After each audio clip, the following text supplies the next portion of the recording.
Hi, my name is Nicole Beery, and this is my final assignment for Educational Leadership AEP 855. So, for this assignment, we were asked to pick articles that show equity within race, class, and access in schools.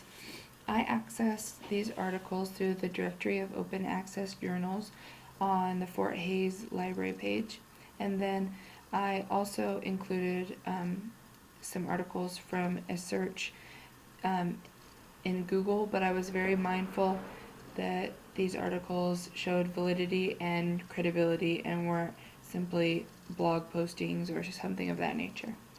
So why I chose these articles. I felt that these presented real social issues that I have encountered in my time in education.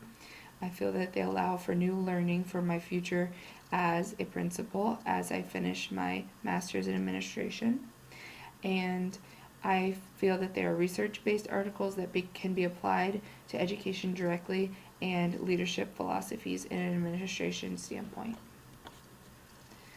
The first article I chose was examining the effects of school composition over time. It was published in 2010 by Stephanie Southward of Clemson University, and it examined the characteristics of schools and the effects of the composition of the school had on reading and math scores. They found that schools with high poverty levels and large populations of minority students had the biggest achievement gap. On the other hand, schools with low poverty levels or less students living in poverty and the school was racially balanced, it showed the highest amount of achievement. They found that segregated and desegregated schools showed a big difference in achievement in testing, even if the poverty level was exactly the same. Whenever I read that, I thought segregation has been done for a long time, but sometimes in our modern school systems, we think about our school districts being unified, and because our school district is desegregated, then we feel that we're doing well.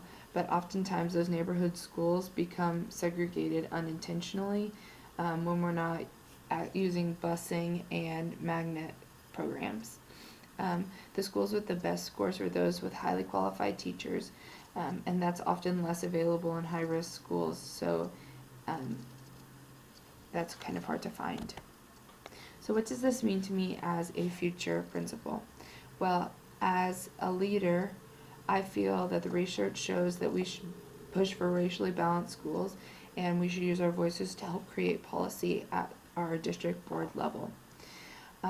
Poverty is the best indicator of risk, and so we can help students and families gain the community support, making it readily available to them. We can go the extra mile with at-risk students to help break the cycle of poverty, and we can teach important life skills in our classrooms, not just standards, to help them find their way into a future career.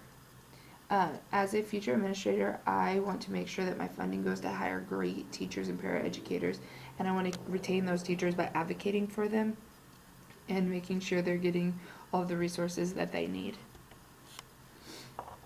The next article that I did was the Race Connection, and I found it in the Education Next. It's an online journal. You can also get it in print as well. This was in 2004 by Thomas S.D. It evaluates connection between minority students and minority teachers and the achievement that they have. In the United States, our statistics are that 17% of students are black, but only 8% of teachers are black. This is often even more skewed in high minority urban schools because the school population is going to be high in minority, and that 8% is still distributed around the United States. A field trial in Tennessee concluded that white students learned more and connected better with white teachers, while blacks did the same with black teachers. And whenever we only have 8% of black teachers, are we perpetuating our achievement gap by not giving them what they learn best with? So why is this happening? Well, students are more readily able to trust teachers with similar characteristics to their own. They're more likely to be viewed as a role model. And on the flip side, they might distrust someone of a different race because they fear being stereotyped or being on the receiving end of unintended racial bias. So what does this mean? Well, I feel that as a future administrator, I need to understand the culture of my school. I need to be proactive and seek teachers of minority. And I know that we don't have a lot of teachers of minority because there's not a lot of minority teachers going into the field. But if I'm unable to get those, I will look for community support elsewhere where they can serve as a role model in an aspect other than a teacher. For example, at a school that I worked at, we had a program where the African American fraternity students would come and mentor young African American boys and read with them and tutor them, and they really served as great role models, and they were from the community rather than being a teacher. The next article I chose was about the gender gap. It was also from Education Next, but it was by Richard Whitmer and Susan McGee Bailey, published in 2010. So this was about the change that's been happening in schools, and for many years, education has focused on the inequality of girls in schools. They felt girls did not have a voice, and that they were falling behind in being stereotyped. But the article suggests that the tables have turned and that boys are falling behind. In 2007, 58% of all bachelor degree recipients, 62% of all associate's degree recipients, 69% of all master's degree recipients, and 53% of PhD recipients were female. So that's the majority in all categories. We used to teach that females that they had to have a college degree in order to compete in the workforce, but that's really not as big of a deal as it used to be. So now boys are behind in reading, especially in urban areas. Oftentimes boys aren't linguistic enough whenever they go to kindergarten, and they're not ready to learn those highly linguistic skills. So they start off on the wrong foot in our public school systems. And they are also being gender stereotyped in schools. For a very long time, we talked about girls being sitting down and reading is a girl thing, and reading is more of a girl activity, whereas boys, math and science, playing, boys will be boys, and that's really hurting our students because reading is cross-curricular. Dropout rates are much higher for boys, especially in minority students, and schools that show less gap are students with high parent involvement, highly qualified teachers, and very structured programs that include multiple intelligences. So what does this mean to me? We should make sure that we establish mentor and role model programs for boys like the one I spoke about earlier. At my school, we encourage fathers to come be involved with boys. We have a program called Donuts with Dads where they come and read in the morning with their sons and eat donuts, and community involvement. And we can incorporate innovative, engaging program curriculum that allows learning for all intelligences. I will, as an administrator, encourage my teachers to teach all types of intelligences and include kinesthetic learners and spatial visual learners so that they can really hit those boys that do an excellent job in those types of fields. The next article I have is the Research Spotlight on Parent Involvement in Education. This was published on NEA.org, but it is a review of a research that Southwest Educational Development Laboratory did in 2002. So, talking about student or parent involvement, students who have parent involvement are more likely to earn higher grades, pass and attend classes, attend school, and graduate. Schools that can can increase this involvement by outlining parent expectations, making it clear. I feel that that's one thing that my school doesn't do the best at right now, and we could do better at. Increase home and school communication, and make family engagement opportunities.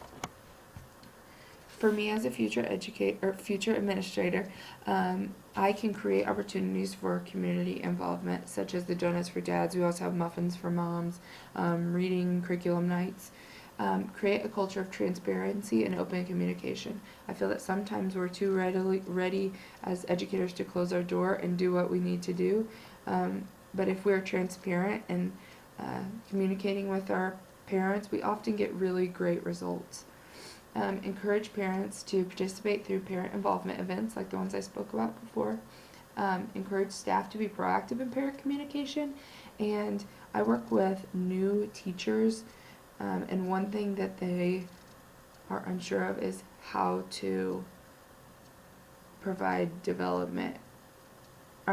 how to communicate with parents. It's terrifying to them. So as a administrator, if I feel that my staff is young, I will provide professional development for those teachers so they can feel comfortable and understand the reasons why they're communicating with their parents.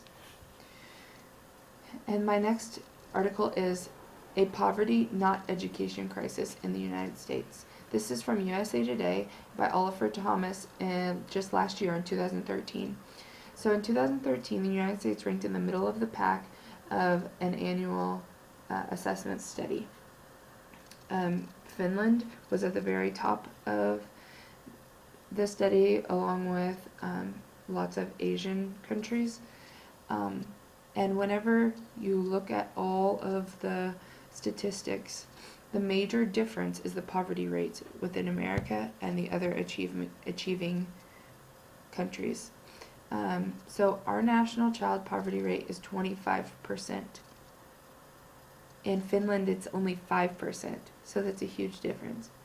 The poverty rate in students in public schools is almost 50%. Poverty and not race or country of origin is the best predictor of college attendance. Children of poverty are only 5% of college attendees. That's huge to me. So I just can't believe that. I was really shocked that that low amount of students from poverty-stricken households make it to college.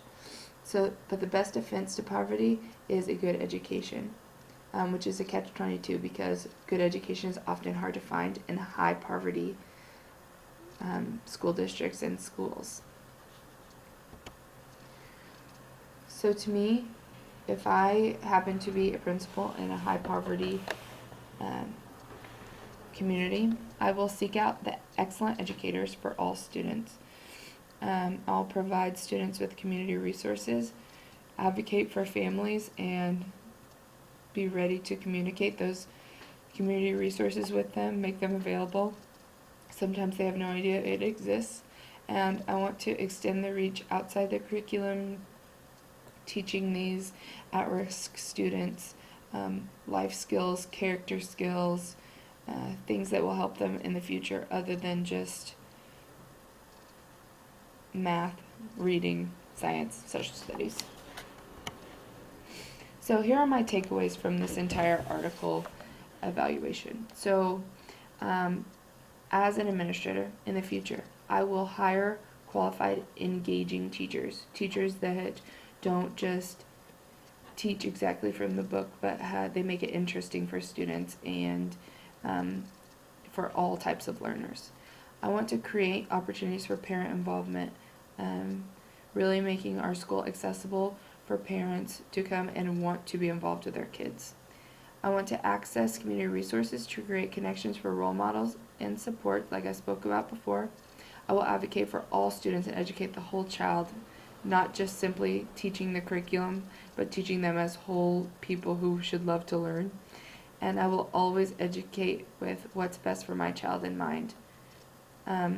So I want to think of these kids as everyone's kids and always think about, is this decision best for them? And if it's not, then I need to take another path.